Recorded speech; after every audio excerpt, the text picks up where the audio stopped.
আমাদের যেমন পূর্বাভাস দেওয়া হয়েছে, গতকাল সন্ধ্যায় নিম্নচাপ তৈরি হয়েছে, আর আজকে সকালে এটা সুস্পষ্ট নিম্নচাপে পরিণত হয়েছে।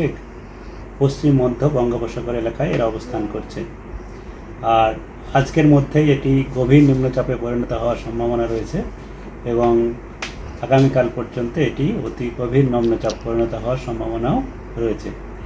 এর অভিমুখ থাকবে, এটি ক্রমশ উত্তর পশ্চিম দিকে অগ্রসর হবে এবং উড়িষ্যা উপকূলের দিকে অগ্রসর হয়ে উড়িষ্যা অন্ধ্রপ্রদেশ উপভাগ অতিক্রম করার সম্ভাবনা রয়েছে 3 তারিখ সকাল নাগাদ।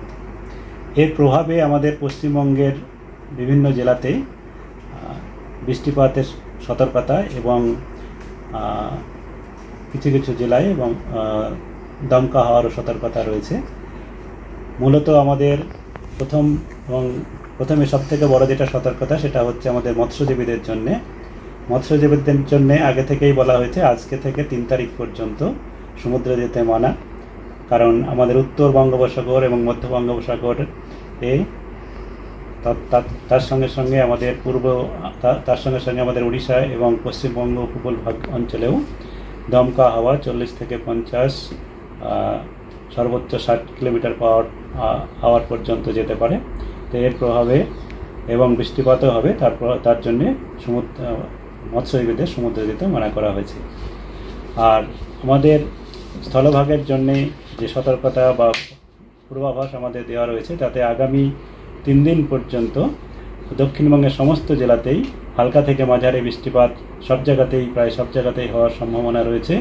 তার সঙ্গে সঙ্গে ভারী থেকে অতি ভারী বৃষ্টিপাতেরও সতর্কতা রয়েছে। আগামী 24 ঘন্টায় আজকে উত্তর এবং দক্ষিণ 24 পরগনা জেলাতে 1-2 জায়গায় ভারী বৃষ্টিপাতের সতর্কতা রয়েছে, আর বাকি সমস্ত জেলাতেই বজ্রবিদ্যুৎ সহ হালকা থেকে মাঝারি বৃষ্টিপাত এর সতর্কতা রয়েছে, বজ্রপাতের সতর্কতা রয়েছে।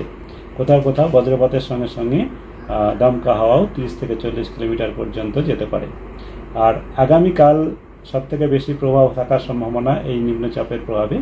আগামীকাল আমাদের দক্ষিণবঙ্গের সমস্ত জেলাতেই হালকা থেকে মাঝারি বৃষ্টিপাত, তার সঙ্গে সঙ্গে ভারী থেকে অতি ভারী বৃষ্টিপাত এর সতর্কতা রয়েছে দক্ষিণ 24 পরগনা, পূর্ব পশ্চিম মেদিনীপুর জেলাতে। তার পার্শ্ববর্তী জেলা আমাদের উত্তর 24 পরগনা রোড ট্রাফিক, রেল এবং রোড দুক্ষেত্রেই কিছুটা ট্রাফিক ডিসরাপশনও হতে পারে। তার জন্য ট্রাফিক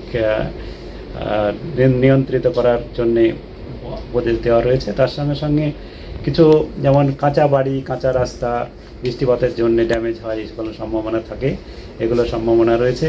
তাছাড়া উপকূলবর্তী অঞ্চলে ট্যুরিজম অ্যাক্টিভিটি এবং বিনোদনমূলক অ্যাক্টিভিটিগুলো নিয়ন্ত্রিত করার জন্যে বলা হয়েছে। এইগুলোই মোটামুটি বলা হয়েছে, আরও বিশদ আমাদের বুলেটিনে দেওয়া রয়েছে। Thank you sir.